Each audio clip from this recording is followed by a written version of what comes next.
Bien, tenemos resultados del CIMSE de Escritura. Es uno de los temas que queremos conversar con Gonzalo Muñoz, jefe de la División de Educación General del Mineduc. Muchas gracias por estar aquí. Muy buenas noches. Hola, Daniel, buenas noches.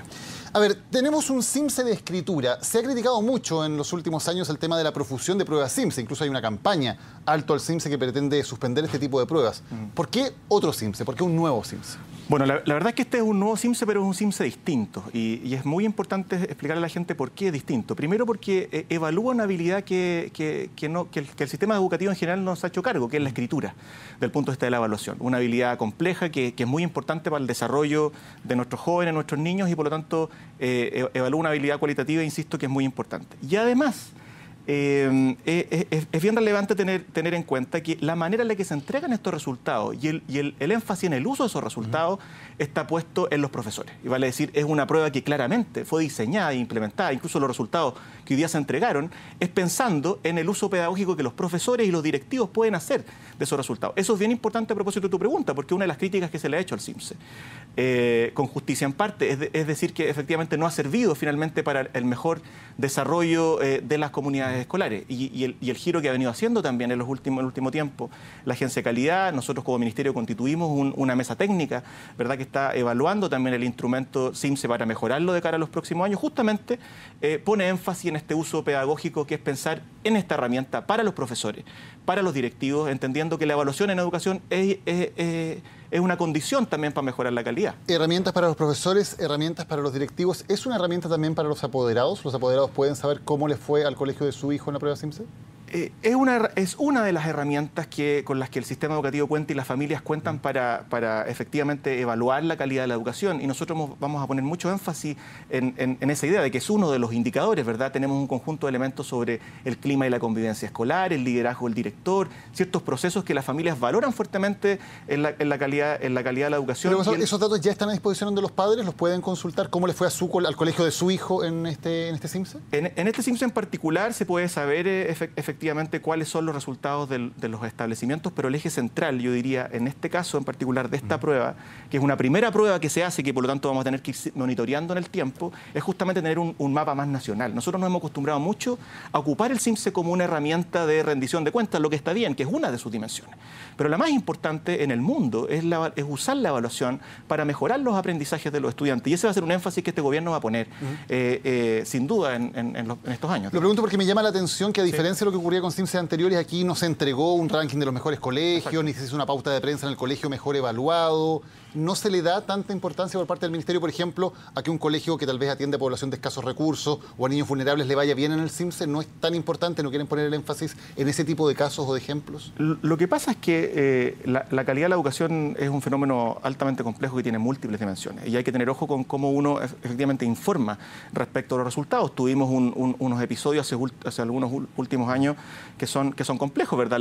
La semaforización que le llamamos, ponerle colores a los establecimientos. Nosotros creemos de que es importante la transparencia de esa información, pero te insisto en el punto. Lo más relevante del CIMSE es en qué medida las herramientas evaluativas que representa este instrumento sirven para mejorar el desempeño y el trabajo que hacen cada uno de los establecimientos. Yo diría lo más importante, además de este CIMSE en particular, es que vuelve a confirmar que el problema o el desafío de la calidad es un desafío transversal, ¿verdad? Porque uno tiende más bien a pensar que efectivamente el problema de la calidad, como han dicho algunos, está concentrado solamente en los establecimientos públicos. Lo cierto, y este CIMSE lo confirma, es que el desafío también de la escritura en particular, que es lo que en este caso se mide, ¿verdad?, es un desafío nacional y es un desafío que incluso llega al sector particular pagado. Vamos a ir de inmediato a esos datos que son muy interesantes también por dependencia de los resultados del CIMSE. Antes, como general, este es un CIMSE que tiene una escala que es distinta a las que conocemos del lenguaje o de matemáticas, tiene un máximo de 100 puntos, sí, y el promedio queda en 50. Sí. Podríamos decir, de una manera un poco simplificada, que se sacaron un 4 en promedio del sistema electoral, el sistema educacional chileno, ¿o no? No exactamente, porque por un tema técnico estadístico, digamos, la primera medición siempre se fija en la mediana. Y por lo tanto, el 50... Iba a ser 50, no importara qué tan buenos o malos fueran los resultados. Y más bien lo que entonces hay que hacer es que hay que leer muy bien cualitativamente los datos y también a nivel de cada establecimiento para entender cuáles son las áreas de aprendizaje que más hay que potenciar. Por ejemplo, esta prueba demuestra que todos aquellos, el manejo y el desarrollo de textos más complejos es un desafío, que la puntuación, por ejemplo, que hacen los estudiantes en sexto básico es un área que tenemos que potenciar en nuestros establecimientos, ¿verdad? Que el desarrollo de ideas, ¿verdad?, es también un desafío en alguna medida pendiente. Yo diría que entrega información cualitativa, que es muy importante para que cada establecimiento también, el país, por cierto, desde las políticas del Ministerio nos hagamos cargo, pero también cada establecimiento aborde el tema de la escritura de manera prioritaria, porque es una habilidad clave para el desarrollo de nuestros jóvenes y estudiantes. Ahora, hay probablemente incentivos prácticos que hacen que los profesores tengan dificultades para dar demasiado tiempo al tema de la escritura. Es muchísimo más trabajo revisar una prueba en que se les pida una escritura larga, también en el trabajo en clase estar preocupado de que 30 o 40 niños, cómo cada uno de ellos desarrolla ideas en la escritura, también es mucho más difícil que pasar sencillamente un contenido que se pueda luego evaluar mediante pruebas de alternativas. O sea, hay problemas probablemente de cómo funciona el sistema y de las exigencias que tienen también los profesores, que hace muy difícil que se pueda mejorar en este ámbito, ¿no? Por cierto, yo por eso te diría también que aquí hay una vinculación explícita entre lo que muestran estos datos y el desafío que nosotros hemos tratado de poner adelante con la reforma educacional. La reforma educacional tiene varios componentes y uno de ellos, el central, diría yo, el más importante, es el de construir una nueva política docente que genere mejores condiciones laborales para nuestros profesores, que efectivamente ponga a disposición más horas no lectivas, ¿verdad?, para que efectivamente desafíos como el de la escritura puedan ser efectivamente abordados por los profesores. Nosotros tenemos hoy día en nuestro país un conjunto de problemas en el área de las condiciones que ofrecemos a los profesores. La reforma pondrá en el centro este desafío. Uno de los principales, además, tiene que ver con la formación de los profesores. Cuando uno se hace la pregunta por cuánto de verdad estamos formando en el área de la escritura a nuestros profesores, son probablemente muy pocas las universidades. Cuando uno mira las mallas, esta es un área más bien abandonada. Entonces, yo creo que aquí lo que ha quedado en evidencia, Daniel, con esta prueba es que tanto las comunidades tienen un importante área que abordar en los próximos años, y también el Ministerio hacerse cargo con más fuerza, y nosotros ya lo estamos haciendo, fomentando mucho más fuertemente la lectura. La lectura y la escritura son dos áreas muy fuertemente correlacionadas que tenemos que trabajar. Y también que las propias comunidades enfaticen más este tema en su currículum y en sus programas propios en los establecimientos. Se decían los resultados que hay una relativamente buena capacidad para narrar, para describir algo, pero cuando hay que opinar, cuando hay que fundamentar, entregar una opinión fundada acerca de algo, le cuesta mucho más a los niños. Sí. ¿A qué se debe esto? ¿Tienen algún diagnóstico de por qué esa parte que tiene que ver además con el desarrollo de la razón, del pensamiento lógico, que es muy importante, está más débil? En general, los estudios sobre el tema de la lectura demuestran que avanzar hacia estas habilidades que son más complejas desde el punto de vista de la escritura, no de la lectura, son más difíciles de alcanzar en el sistema educativo. Y nuestro país claramente avanzó un paso muy importante.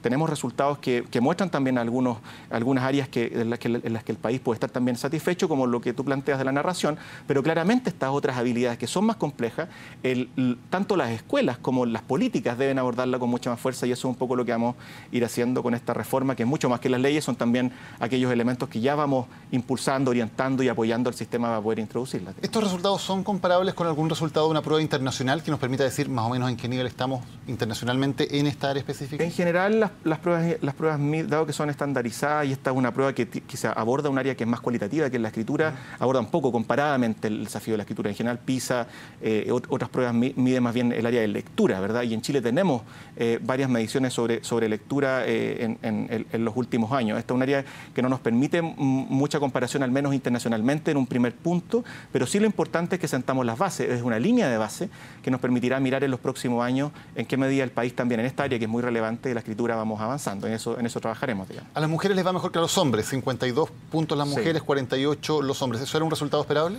Eso es consistente con otras pruebas que efectivamente muestran de que en el área de la lectura y en el área del lenguaje en general, las mujeres tienen mejor desempeño en sus aprendizajes. Nosotros creemos que lo importante es transmitir al país y a las comunidades educativas de que tenemos que hacer un esfuerzo por equiparar distintas brechas que existen. La brecha de género es una de ellas, así que la invitación también, y trabajaremos en eso como Ministerio, a las comunidades escolares es hacer un esfuerzo importante porque en ningún área curricular tengamos algún tipo de segregación y brecha, sino que más bien equiparemos al sistema hacia arriba y con resultados equitativos para todos los estudiantes. Tal vez el resultado más sorprendente y más impresionante también tiene que ver con la falta de cualquier diferencia significativa según el tipo de colegio, cuando se les compara el mismo grupo socioeconómico. Ya otro CIMSE había mostrado eso en la comparación entre municipales y subvencionados, pero aquí en el grupo socioeconómico alto se hace la comparación entre los particulares pagados y los particulares subvencionados. Los particulares pagados obtienen 56 y los particulares subvencionados 55. Sí.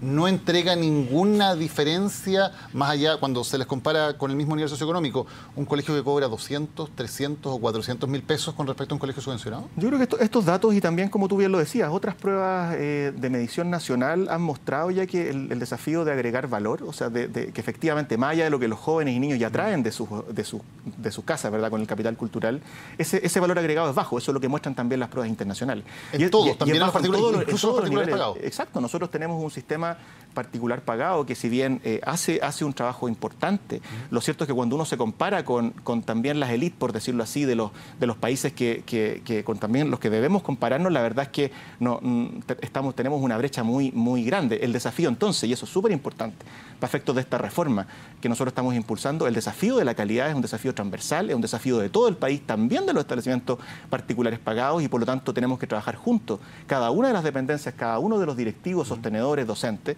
en esa línea. ¿Les sorprendió ese resultado en específico, que los particulares pagados no tuvieran ninguna diferencia significativa? A nosotros no. Cuando uno hace, y eso lo muestran las investigaciones nacionales hace ya bastante tiempo, otra cosa es que se haya tratado de armar una imagen de que efectivamente la dependencia tiene un efecto en la calidad. Lo cierto es que cuando uno mira los últimos años, en Chile los últimos 10 años, es bastante claro de que cuando uno controla por nivel socioeconómico y compara escuelas entonces comparables desde un punto de vista socioeconómico, no hay diferencias sustantivas por dependencia. La diferencia entonces está en un sistema que es altamente segregado socioeconómicamente y no en el tipo de establecimiento que estudian los niños. El desafío entonces es en todos los establecimientos mejorar la calidad. ¿Significa esto que, porque Chile es uno de los países donde los padres más invierten en educación, más deben invertir en Sí. educación de sus hijos, significa que todo ese dinero que invierten los padres en el copago en los particulares subvencionados, en las mensualidades que son muy altas en los particulares pagados, no tiene un mayor efecto, un efecto demasiado medible al menos, en la calidad de la educación medida por estos elementos? Si uno mira la experiencia y la evidencia, la verdad es que se tiene que quedar con la imagen de que efectivamente lo que ahí finalmente uno también está financiando son un conjunto de otros elementos que son valiosos muchas veces para la familia, ¿verdad? Y que tienen que ver con algunos elementos de infraestructura, de recursos pedagógicos, de disponibilidad de asistentes en la sala de clase. Pero en la práctica, cuando uno mira el resultado y mira finalmente lo que los jóvenes y niños aprenden, que es lo que todo el país tiene que empujar, ¿verdad? Y lo que todos queremos, bueno, ahí, y eso es lo importante, tenemos un problema de calidad que es transversal. ¿Ya? Entonces, efectivamente, nadie podría decir que ese esfuerzo en recursos que las familias hacen no importa. De hecho, lo que nosotros estamos haciendo con nuestro proyecto de ley es reemplazar el monto del copago de los establecimientos subvencionados con recursos públicos, ¿verdad? Para avanzar en la gratuidad. Pero sin duda entonces que el desafío es también del mundo particular subvencionado, particular pagado, y junto con el público que hoy día atiende a los estudiantes más desaventajados y donde también tenemos un desafío de calidad, al igual que en las otras dependencias. Gonzalo Muñoz, muchas gracias por habernos acompañado hoy en Serena Chile. Buenas noches. Buenas noches.